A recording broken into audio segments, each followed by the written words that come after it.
Hai student, nice to see you again. Assalamualaikum warahmatullahi wabarakatuh. Jumpa lagi dengan Miss Yuska di pelajaran Civic, Social, and Ethics Studies. Anak-anak kelas 2 yang Miss sayangi, minggu lalu anak-anak sudah mulai belajar tentang Pancasila. Pancasila adalah lambang negara kita. Lambang negara kita, Pancasila, menjadi dasar atau pedoman hidup dari setiap manusia, setiap bangsa Indonesia. Nah, yuk. Untuk lebih mengenal lebih jauh dari Pancasila, saksikan PPT Miss berikut ini. Nah, ini dia makna dan contoh sikap Pancasila. Anak-anak sudah mengerti sila-silanya ya, bunyi dari silanya, juga kemarin menyanyikan lagu ini.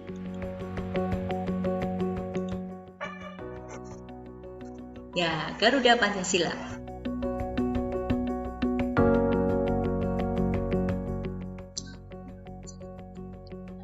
Nah, sepenggal ya, tapi sudah mengajak anak-anak untuk mengingat lagu Garuda Pancasila. Nanti diteruskan lagunya ya.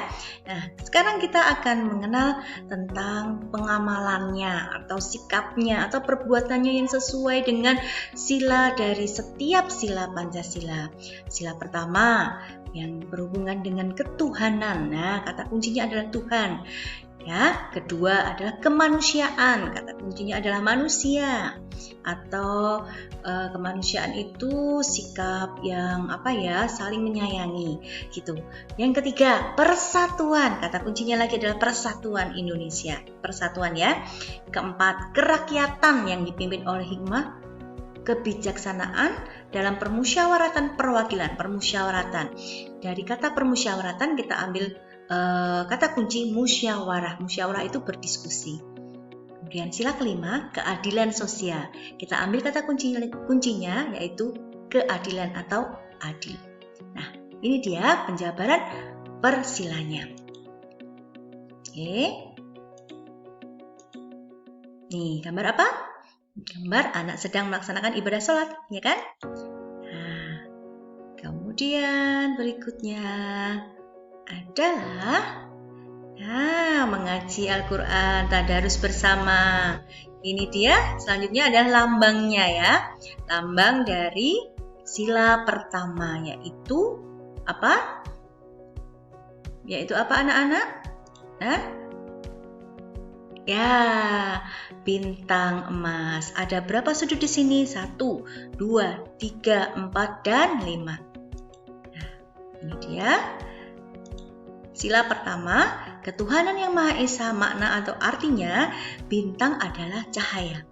Bintang tadi berapa sudutnya? 5. Yang maksudnya menerangi 5 sila dari Pancasila. Sedangkan warna hitamnya melambangkan warna alam atau warna aslinya. Nah, sikap apa yang sesuai? Pertama, beribadah seperti dicontohkan di ilustrasi gambar. Anaknya sedang sholat, kemudian mengaji bersama, ya, berdoa. Berdoa itu tidak harus setelah sholat ya, bisa kapan saja. Berdoa untuk umat Islam maupun umat manapun. Bersyukur tidak harus dengan berdoa, tapi juga mengucap hamdalah, alhamdulillah untuk agama yang beragama Islam ya kan.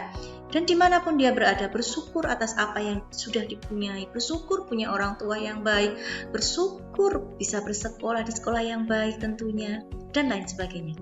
Ya, keempat, berteman dengan pemeluk agama lain. Jadi, misalnya punya teman, punya tetangga yang beragama selain Islam.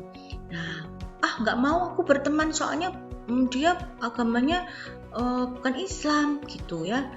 Bukan seperti itu caranya ya. Itu tidak mencerminkan sikap sila pertama. Tapi kamu bisa berteman, boleh berteman dengan siapapun, bahkan harus ya.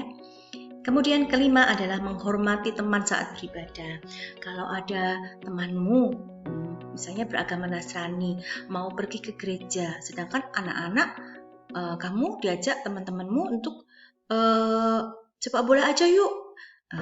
Temanmu yang si Edo diajak, tapi dia sedang atau akan pergi ke gereja.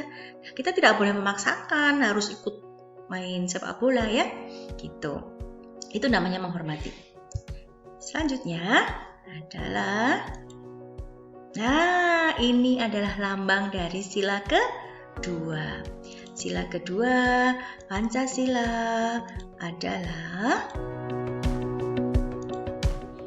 ini perwujudan atau sikap-sikapnya. Nah, nanti kita akan tahu satu persatu apa ini. Nah, kemanusiaan yang adil dan beradab, makna atau artinya mata rantai yang saling terkait, melambangkan itu manusia, saling membutuhkan satu sama lain. Semua manusia harus saling membantu sehingga menjadi kuat seperti rantai, ya. Nah, sikap apa yang sesuai? 1. Menghormati dan menghargai. Menghormati itu bukan hanya dengan orang yang lebih tua. Menghormati itu bukan hanya bukan hanya hormat gitu, tidak, tapi sopan, kemudian menganggap orang lain itu ada gitu. Maksudnya kita tetap menjaga kesopanan kita, ramah dengan orang lain, bukan hanya dengan orang tua, ya. Kemudian yang kedua, membantu teman yang membutuhkan. Tadi di depan ada ilustrasi gambar seorang anak yang sedang membantu temannya meminjamkan buku. Nah, kemudian yang ketiga, saling menyayangi. Saling menyayangi bukan hanya dengan saudara sendiri, dengan kakak, dengan adik, tapi dengan semua teman juga begitu. Harus berbuat baik. Itulah makna saling menyayangi. Keempat, menjenguk teman yang sedang sakit di gambar depan tadi, ya kan? Nah, itu baru menjenguk teman yang sakit dan ikut mendoakan. Kelima, memiliki sikap toleransi dan tenggang rasa. Toleransi itu apa? Seperti contoh yang disebutkan, toleransi, tenggang rasa. Kalau ada temanmu yang mau beribadah, silahkan biar mereka beribadah. Kamu bukan mengganggu, atau kamu jangan mengganggu, gitu ya. Itu namanya toleransi dan tenggang rasa. Apalagi sekarang? Nah, ini adalah lambang dari sila ketiga, ya. Apa bunyi sila ketiga? Ini ada sila ketiga. Nah, ini adalah gambar orang ruwet baru. Apa ini ya? Baru bertengkar. Nah, kok yang ini beda? Ini apa ini? Sedang bermain badminton. Apa hubungannya? Yesus akan terangkan. Maknanya dulu. Persatuan Indonesia. Pohon beringin merupakan pohon yang besar, di mana banyak orang bisa berteduh di bawah pohon itu. Nah, di sini maksudnya adalah di bawah negara Indonesia itu, di bawahnya ada penduduk Indonesia. Nah, kita berlindung di bawah negara Indonesia. Seandainya itu adalah pohon beringin, nah, kita orang-orang yang berada di bawah pohon beringin. Nah, selain itu, pohon beringin itu memiliki sulur atau akar yang menjalar ke bawah. Itu menunjukkan bahwa kita berasal dari satu pohon yang sama, seperti halnya keragaman bangsa Indonesia yang terdiri dari beragam suku bangsa, beragam daerah. Nah, tapi kita di bawah naungan negara Indonesia. Gitu ya. Nah, selanjutnya adalah sikap apa yang sesuai? Tadi, pertama, belajar bersama. 2, bermain bersama. Ya, nggak main sendiri-sendiri atau ada geng-geng sendiri atau maksudnya itu kelompok-kelompok begitu.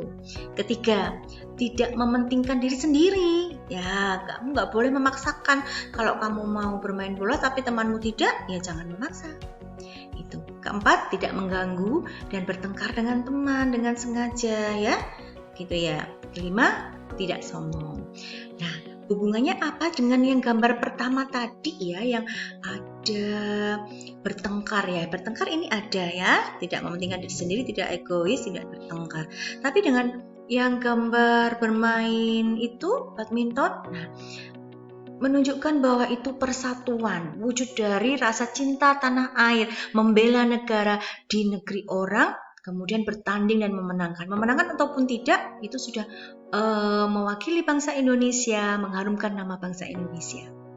Bukan hanya contohnya badminton ya, tapi semuanya bisa kamu belajar dengan baik, menjadi ikut perlombaan tim olimpiade dalam olahraga, juga pelajaran. Itu juga merupakan mengharumkan nama bangsa. Tidak harus keluar negeri, ya.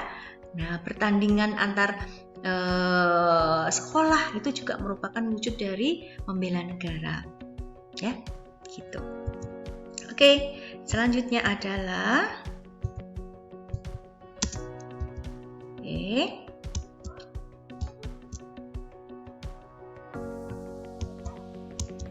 Nah, ini adalah apa anak-anak? Lambang dari sila keempat kepala banteng ya.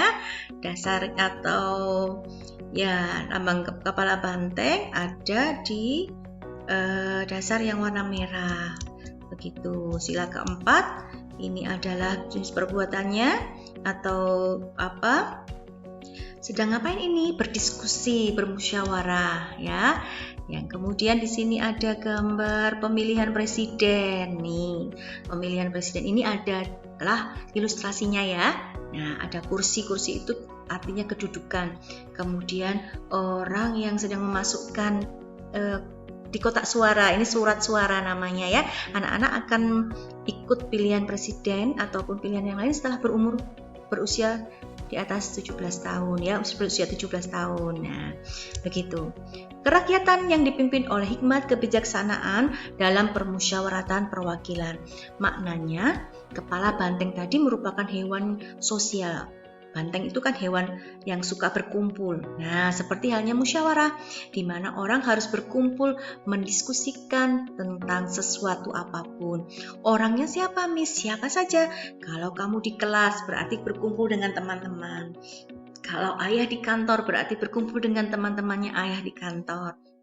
Kalau di rumah, berkumpul dengan tetangga. Nah, seperti itu contohnya. Kemudian, apa sikap yang sesuai?